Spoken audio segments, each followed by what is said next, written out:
you're watching this, please subscribe. They said I was overreacting until I lost the baby. They say marriage reveals the real face of a man. But in my case, it revealed the shadow behind him, his mother. My name is Stella. I was 22 when I married Ikenna, the only son of Mama Ikenna, a respected widow in Umudim village. People said I was lucky. He was soft-spoken, good-looking, and from a well-known family. Me? I was just a tailor's daughter. We barely had enough to eat some days, but I had dreams. I thought love was enough. The wedding happened fast. Ikenna convinced my parents with kind words and generous gestures. He seemed eager, and I thought, maybe God has finally smiled on me. What I didn't know was that I was walking into a lion's den with my eyes wide open and heart blindfolded. From the moment I stepped into their compound, the atmosphere shifted. Mama Ikenna didn't welcome me. No smile, no blessing. She just stood at the door, eyes scanning me like I had brought a curse into her household. For the first few weeks, it was the silence that tortured me the most. She wouldn't talk to me. She would pass me on the corridor and roll her eyes. If I greeted her, she would hiss and walk away. I kept asking myself, what did I do wrong? I spoke to Ikenna about it. We were lying on the raffia mat one night when I whispered, "Your mother doesn't like me." He sighed, didn't even open his eyes and said, "She'll come around." But she didn't. If anything, she became worse. She would send me to the stream even when the sun was highest, give me the smallest portion of food, and make sure I was excluded from anything joyful in the compound. If relatives visited, she wouldn't introduce me as her daughter-in-law. She'd just say, "That's Ikenna's wife," like I was a stray dog he dragged home. Still, I endured. I told myself marriage was for better or worse. I tried to be respectful, helpful, and quiet. I even cleaned her room every morning, hoping she'd see I was trying. But nothing softened her. One evening, Ikenna saw her slap a bowl of water out of my hand because I'd forgotten to sweep the backyard. He started to speak, but Mama raised her voice. "Ikenna! So you want to raise your voice at me because of this thing you married, eh? Is it because I allowed you to choose by yourself that you think I'm stupid?" He stood there, tongue-tied, like a child being scolded. Then he turned around and walked back inside. I was shocked.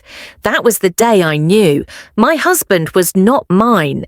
He belonged to his mother, and she would never let me have him. Things got worse when I got pregnant. The day I missed my period, I should have been joyful. But fear crept in instead.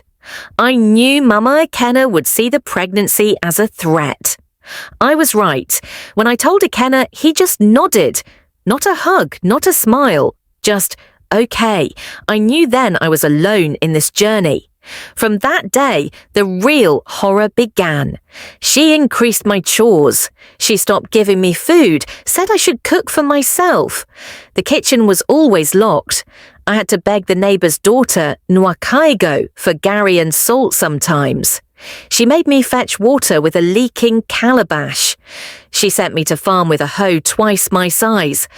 One day I fell in the bush, belly first. I cried on the soil like a child. Ikenna saw me return that evening, covered in dirt, limping. He looked at me and turned his head away. No word, no concern. At night, my stomach tightened. I felt cramps. I prayed. I begged God. But deep down, I knew what was coming. I knew it the moment Mama Ikenna placed a bowl of food on the table and watched me eat it. Her eyes, too calm, her face, too silent. I should have known. I should have listened to my instinct. That was the last meal I ate before the blood came. The night I started bleeding, nobody came to help, not even him. I woke up in pain. It started as a dull cramp that crawled through my lower belly like a snake dragging thorns. At first, I thought it was stress. After all, Mama Ikenna had sent me to the farm the day before and made sure I carried a basket full of cassava back on my head, but the pain grew heavier, deeper, darker. I lay curled on the raffia mat, sweat soaking through my wrapper. I tried to call Ikenna. He was in the next room. "Ikenna, Ikenna, please," I whispered, afraid to raise my voice. But he didn't come. He heard. I know he heard. The wall between us was thin.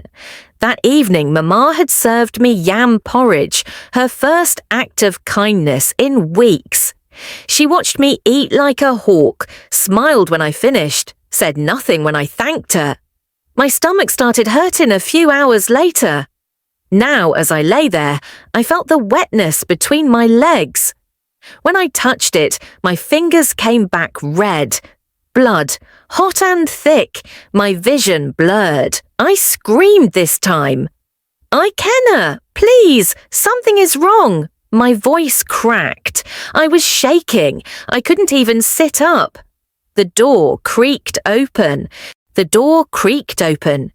It wasn't my husband. It was Nwakaigo, the neighbour's daughter. She had heard my scream through the window. Her eyes widened when she saw the blood. "Chineke!" she cried. She ran out barefoot, screaming for help. Mama Ikenna appeared in the doorway, arms folded, eyes cold. "What is it again? Small pain and you want the whole village to gather?" Ikenna finally came, rubbing his eyes like I had disturbed his sleep. He looked at me, then at the blood, then at his mother. He opened his mouth to speak, but she raised her hand sharply. "Don't say anything, Ikenna. She just wants attention. Pregnant women bleed sometimes." I was nearly unconscious when Nwakaigo returned with 2 elderly women and her brother. They carried me out, one holding my legs, one holding my head, my wrapper soaked with blood. Mama didn't follow. Ikenna didn't either. At the local health centre, I lost the baby. The nurse didn't sugarcoat anything. "You're lucky to be alive," she said. "If they had brought you an hour later, we'd be sending your body back to your family." I lay there for 2 days. My parents were called. My mother arrived first. When she saw me, she broke down crying. My father came later. I thought he would be angry, but he just sat beside me, held my hand and said, "You are coming home." Ikenna visited once. He stood at the door of the health centre, hands behind his back. Couldn't even look at me properly. "I'm sorry," he mumbled. "For what?" I asked. My voice was weak, but my anger gave it strength. "For letting your mother kill my child or for doing nothing to stop her?" He said nothing, just stood there like the coward he was. My father walked him out. When I was discharged, I refused to return to that house. Ikenna came to beg, but not with his chest. His mother sent him, clearly. She didn't show up. She had no remorse. She never even asked if I was okay. In her eyes, I had failed to give her a grandchild. I was a disgrace. I sat on my father's veranda that evening, watching the sun set over our mango tree. I felt empty. My womb was now hollow. My heart was bruised. But for the first time in months, I felt a small flicker of safety. I looked at my parents, old but strong, poor but rich in peace. I had escaped something evil. A week later, I sent a message to Ikenna through a mutual friend. 4 words. "I'm not coming back." When my father confronted him, Ikenna stood like a tree, silent, useless, dead inside. It was a hot Thursday afternoon when Ikenna finally came to my father's compound. He didn't bring food. He didn't bring money. He didn't come with an elder or even a wrapper to greet my mother. He just stood at the gate, holding his hands behind him, like a child waiting for punishment. My father was sweeping the compound. He paused when he saw him. "Ikenna," he said. "Papa, I came to see Stella." My father didn't move. "What for?" Ikenna looked down. "To take her home." I had been sitting by the window, grinding ogbono seeds with a stone. I heard every word. My stomach tightened. Home? Which home? The place where my child died and no one mourned? The house where I bled and his mother watched? I stood up and walked outside, wiping my hands on my wrapper. "You want to take me back, Ikenna?" He looked up. His eyes were red. "It was never supposed to happen that way. Mama she didn't mean it. She only wanted what's best for me." I laughed so hard my chest hurt. "She wanted what's best for you. Was killing our baby part of that plan?" "I didn't know she poisoned the food. I swear," my father raised his hand. "You knew she hated her. We all knew. You lived there. You heard the insults. You saw the beatings. You saw how she came back from the farm one day, crawling like a dog, and you said nothing. That silence is your guilt." Ikenna opened his mouth, but nothing came out. "You couldn't protect her," my mother added, her voice shaking. "And now you want her back like she's a goat that strayed from your yard?" Tears burned in my eyes. Not because I missed him. I didn't. But because this moment made everything real. My marriage was dead. My child was gone. And the man I thought loved me was just a shadow of a man. "I was dying in your house," I said. "I called you. I begged you. You stood beside the woman who hated me more than death. So go back, Ikenna. You can be your mother's son forever. I'll never step into that compound again." He turned to my father. "So, you won't allow her to return?" "She is not your prisoner," Papa said. "She is my daughter, and she has decided." Without another word, Ikenna turned and left. That evening, the whole village buzzed with gossip. Mama Ikenna was seen shouting in front of their compound, throwing my clothes onto the sand. She called me a witch, a useless woman who couldn't carry a child, a girl from a cursed family. I smiled when I heard it. The same woman who killed my baby now blamed me for losing it. I stayed indoors for weeks. The whispers were loud. Some said I brought it upon myself, that I should have endured more, that women don't walk away. But my body knew what my spirit refused to admit for so long. I would have died if I stayed. One day, Nwakaego came to visit. She brought me a new wrapper and a small basket of yams. "I saw you in a dream," she said. "You were walking on red soil, but flowers were growing from your feet." I didn't know what it meant, but I held on to it like a promise.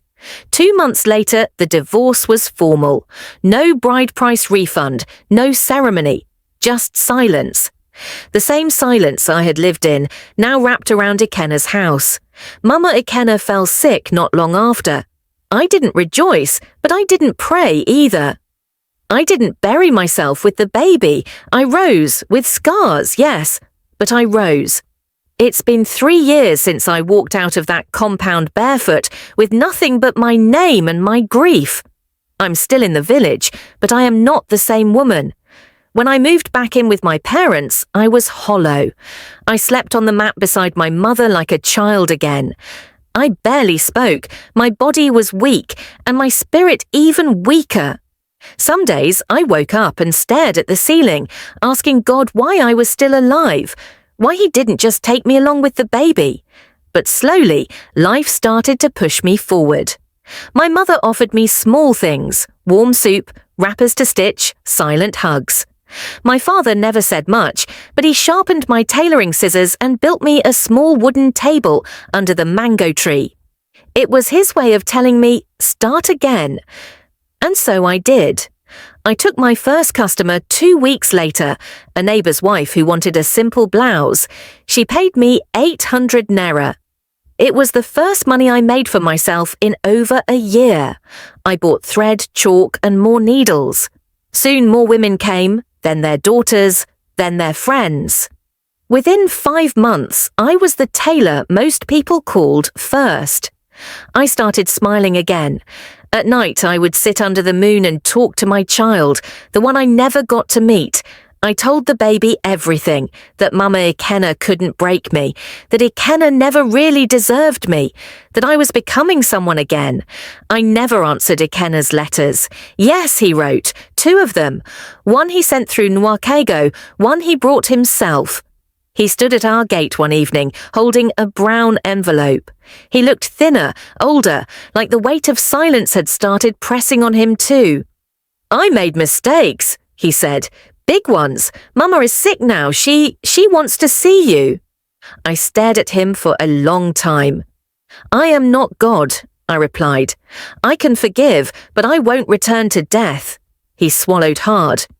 "Do you still hate me?" "I don't hate you," I said, "but I don't owe you any more love." He left that day, envelope still in hand.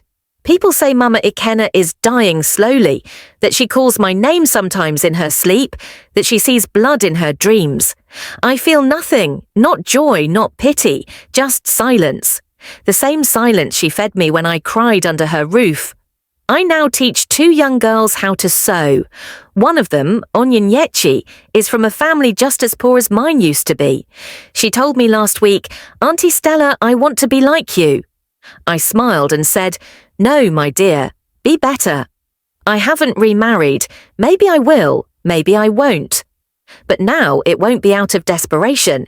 It won't be because I want to escape poverty or feel wanted. I am not broken anymore.